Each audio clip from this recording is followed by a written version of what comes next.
SIR আতঙ্কে ঘর ছাড়া মৃত্যুর পথ বেছে নেওয়া মানুষদের গল্প তো শুনলেন, তবে হারিয়ে যাওয়া মানুষকেও ফিরিয়ে দিচ্ছে এসআইআর।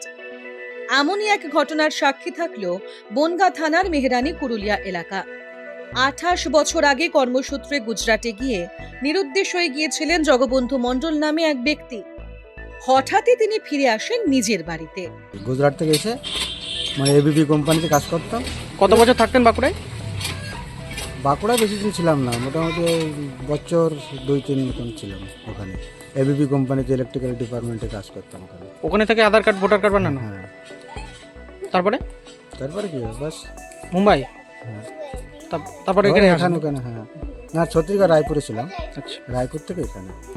যাকে এতদিন মৃত মনে করে শ্রাদ্ধ শান্তির কাজও সেরে ফেলেছিল পরিবার, তাকে জীবিত দেখে হকচকিয়ে গিয়েছেন সকলে। 28 বছর পরে ফিরে এলাকা চিনতে না পারায় নিজে বাড়ি খুঁজে পাননি জগবন্ধু মণ্ডল। এলাকাবাসীরাই চিনে তাকে বাড়ি পৌঁছে দেন। প্রতিবেশীরা জানান, এসআইআর আতঙ্ক ও নথি সংক্রান্ত জটিলতার কারণেই ফিরে এসেছেন জগবন্ধু। কারণ 2002 সালের ভোটার তালিকায় তার নাম নেই, তবে তার বাবার নাম আছে।